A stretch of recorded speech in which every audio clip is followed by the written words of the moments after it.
श्री परमात्मने नमः। ओम श्री सत्य गुरुदेवाय नमः।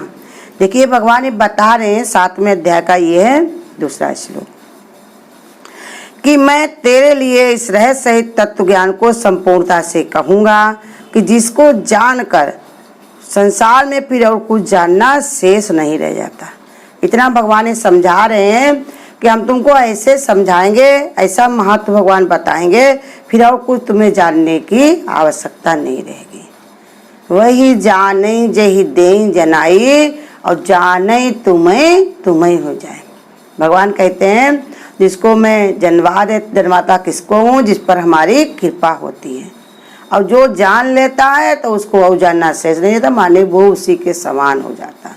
संसार में भी देख लो, कोई अगर हीरा पहनने लगे तो क्या वो फिर से एसटी प्लास्टिक पहनेगा, सोना चांदी पहनेगा?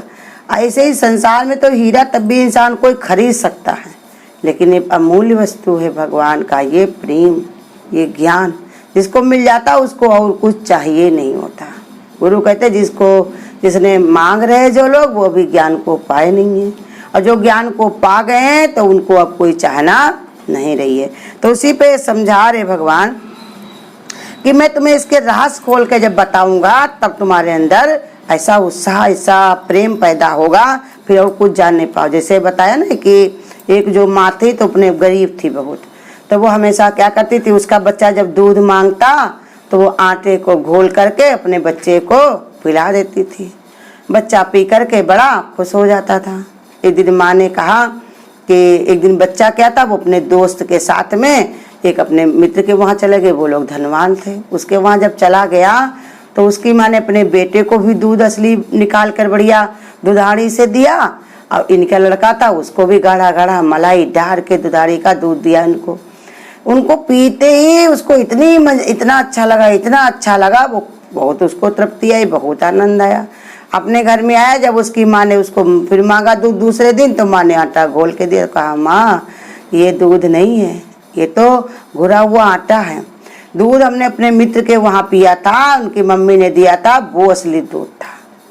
तब बेटे ने बताया, तो फिर उसने कहा अब हम ये दूध नहीं पिएंगे। ऐसे इस रहस्य को जो जान लेता, जो समझ लेता है, उसको और कुछ जानना शेष नहीं रहता। अब गुरु कहते जिन्होंने जान लिया है तो वो ऐसे कहते हैं क्या कि पाना था मैंने पा लिया, पाना ना कुछ शेष है। जिसको हम जानने लिए धरती पर आए थे, ये मनुष्य शरीर लिया था, वो हमको मिल गया। सच्चा सतगुरु पाई के जिन्हें न जाना ज्ञान, और खाना पीना हो गया ये सब पशु समान। खाली अगर जिसने सत्य को नहीं जाना तो उनका पशु जीवन है, और जिस दिन ज्ञान को समझ लिया उसी दिन हमारा मनुष्य शरीर का गुरु कहते सार्थक हो जाता। तो उसीलिए भगवान ये समझा रहे इसलिए कि मैं तेरे लिए रहस्य सहित तत्व ज्ञान को कहूँगा। जब रहस्य बता दूंगा, इसका तत्व को समझाऊंगा, तो तुम्हारा अपने आप मेरे में आसक्ति बढ़ेगी, अपने आप प्रेम बढ़ेगा। कहते नहीं संतों के संग लागिरी तेरी अच्छी बनेगी।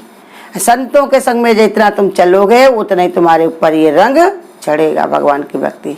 मेहंदी के संग में जितना तुम हाथ से छुओगे उतना ही तुम्हारे रंग चढ़ेगा। राधा कहती नहीं है श्याम से कि श्याम तुम्हारे संग में रह कर तुम्हारे अंग लग लग करके हम हुई सावरी। ऐसे ही भगवान ने बता रहे, भगवान के भक्त कि जौन है तो हमारे संत लोगों को भगवान ने अपने बता रहे महिमा को कि जब हम रहस्य को बताते हैं तो उनका सुनने से जी नहीं भरता है।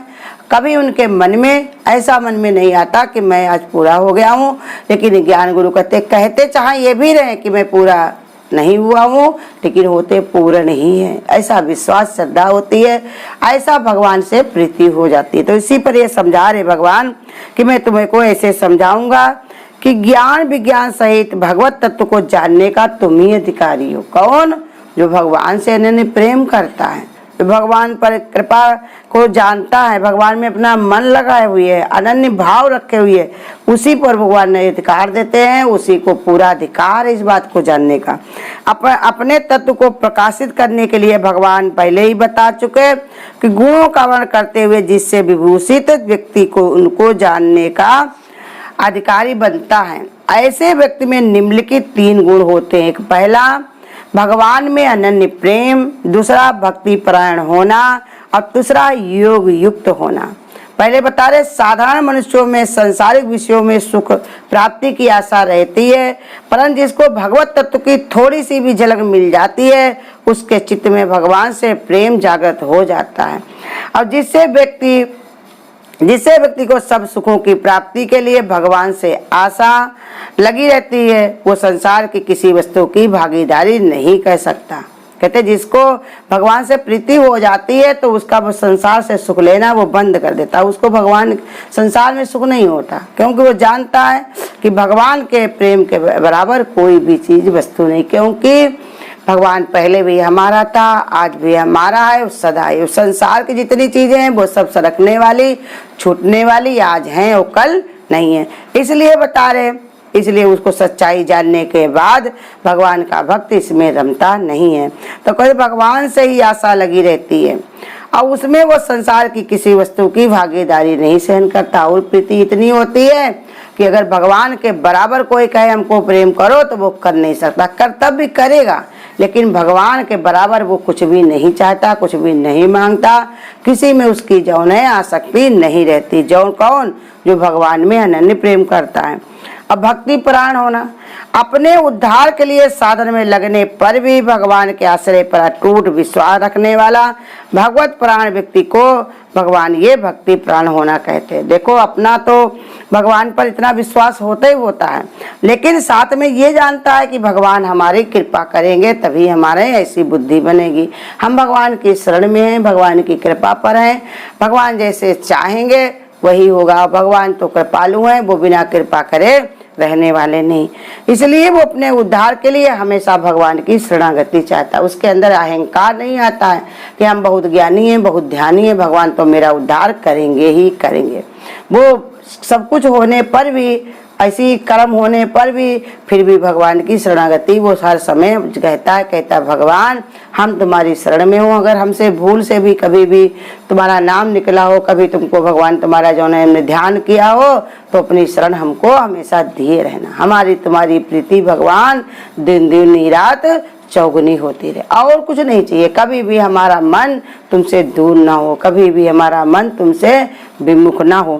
तो ऐसे भगवान बता रहे कि जो भक्ति से युक्त होता है पहले अनन्य प्रेम, और जो प्राण होता है वो ऐसे कहता है कि भगवान हम तुम्हारे प्राण में हैं, ऐसा विश्वास मन में डाल करके भगवान की शरण में पड़ा रहता है। अरे ऐसे ऐसे भक्त हुए हैं जिन्होंने कहा मित्र कुछ नहीं मांगेंगे, भगवान की शरण के अलावा और कुछ नहीं। राम बुलावा भेजिया तो दिया कबीरा रोए, और जो सुख साधु संत में सो वैकुंठ ना। वो जान गए थे कबीर कि जो संतों के संग में जो भजन सत्संग भजन कहने में सुनने में जो आनंद है वो वैकुंठ में भी नहीं है। इसी के कारण वो जाने को भी कतरा रहते, क्योंकि उनको ये मालूम था भगवान वहाँ पर नहीं रहते। भगवान कहाँ रहते? जहाँ पर भगवान की चर्चा होती है, जहाँ भगवान का गुणगान होता है, जहाँ उनकी महिमा गाई जाती। और ये तीसरा बता रहे हैं कि योग युक्त होना, जो भगवान से योग में युक्त हो जाता है। भगवान ये समझाते हैं उनको तत्व से जान लेने के साथ ही उस प्रकृति को भी जानना बहुत ही आवश्यक है, जो अखंड एक रस ब्रह्म के विविध रूपों में व्यक्त करके संसारिक प्रपंच का दिग्दर्शन कराती है। कहा देखो भगवान के तो महत्व को जानो ही जानो, साथ में उसको भी जान लो जो भगवान की कितनी सहायक है और कहाँ पर है, कैसी है, उसको भी भगवान ये समझाएंगे आगे। तो इसलिए कहते भगवान तुम दोनों को जानो ना। जैसे बच्चा जो होता है पिता का कहलाता जरूर पुत्र है, लेकिन माँ को भी समझे उसने कितने कष्ट उठा करके उसको जन्म दिया है। भले को पिता की नाम है, लेकिन उस माँ का औहदा उससे भी बड़ा है संसार में, क्योंकि उसने जन्म दिया। ऐसे प्रकृति भी हमसे प्रेम भी करती है, हमारे अंदर मोह भी उसको है, मेरे लिए व्यवस्था भी करती है, और उसका भगवान अपने से ज्यादा महत्व भी देते हैं। कहते हमसे जो है हम एक कदम भी अपनी प्रकृति के बिना नहीं चलते, अपनी माया के बिना हमारा कोई कार्य नहीं होता। पहले मेरी माया आगे चलती है तभी हम काम करते हैं। तो इसलिए समझा रहे प्रकृति को जानने की इच्छा जो रखते हैं वे उस प्रकृति के बस में होकर संसार को वास्तविक समझते हुए विविध अनर्थों के शिकार हो जाते हैं। जो खाली प्रकृति को समझना चाहता है तो वो कहते हैं प्रकृति के भी शिकार हो जाते हैं। जैसे भगवान महत्व देते हैं प्रकृति का, ऐसे प्रकृति भी कहती है हमको तुम माया समझ के ना देखो, हमको माया पति के साथ में देखो। माया मैया कहते माता माता सब कहे, मैया कहे न कोई। अब जो मुझको मैया कहे तो मैया चेरी हो। लक्ष्मी माता लक्ष्मी माता लक्ष्मी माता सब कहते हैं तो माता भागी भागी रहती। वो कहती है हमको बुलाता, भगवान को भी बुलाए, मेरे विष्णु भगवान को। और जो कहते मैया माने हमारे पिता की पत्नी, परम पिता परमात्मा की तुम पत्नी हो प्रकृति, तो मैया माने वो चेरी होती, माने दुलार से प्यार से उसके अधिकार से भगवान को आगे करके जो भगवान उसको याद करता है तो प्रकृति फिर उसके लिए सुलभ हो जाती है। संसार में लोगों को बड़ा वही दुर्लभ होता है संसार के कि जो संसार में जीना रहना, यहाँ पर जिंदगी काटना, लोगों के साथ बात रहना बहुत कठिन होता है। लेकिन जिसने भगवान की शरण ले ली तो प्रकृति इतनी सुलभ होती है, जैसे कहते हैं ढलुआ सड़क। ढलुआ सड़क जो होती है गाड़ी पर चढ़ी, जब गाड़ी चलती ना उसमें तुम्हें ताकत लगाने की जरूरत, ना डीजल की जरूरत, ना उसके कुछ भी, वो अपने आप ढलकती। ऐसे ही जिंदगी भी भक्तों की जो भगवान की शरण में हो गए हैं तो ऐसे ही जिंदगी भी उनकी कटती चली जाती है। सुबह होती है, शाम होती है, जिंदगी यूं तमाम होती है। खुशनसीब जिंदगी उनकी होती है जो अपने प्रभु के नाम होती है, गुरु के नाम होती है।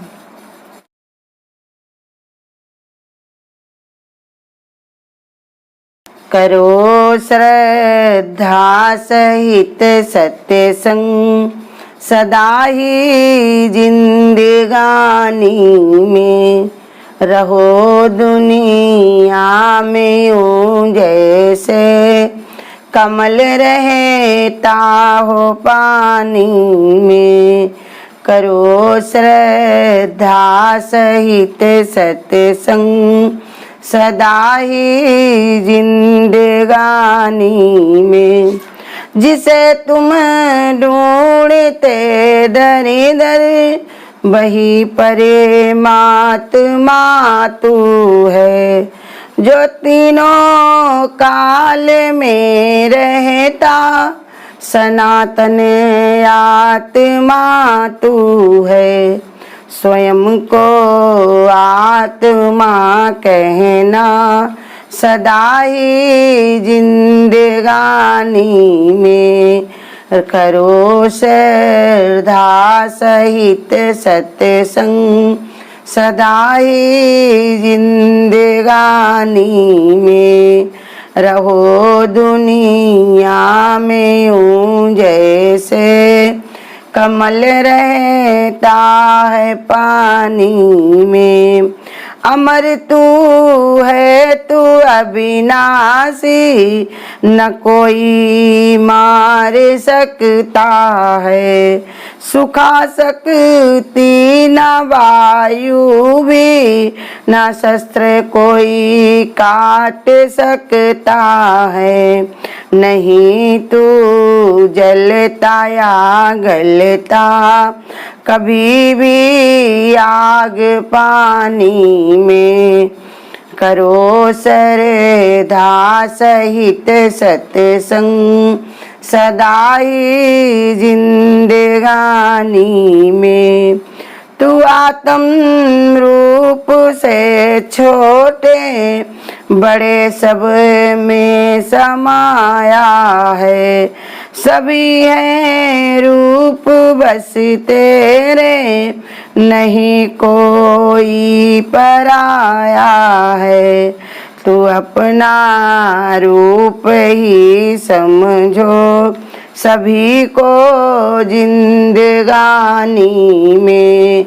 रहो दुनिया में यूं जैसे कमल रहता हो पानी में। करो श्रद्धा सहित सत्संग, सदा ही जिंदगानी में। रहो दुनिया में यूं जैसे कमल रहता हो पानी में। कमल रहता हो पानी में। हरि ओम। अगर आपको आज की वीडियो अच्छी लगी हो तो वीडियो को लाइक और शेयर करना ना भूलें। आगे की वीडियोस देखने के लिए चैनल को सब्सक्राइब करें और नोटिफिकेशन बेल को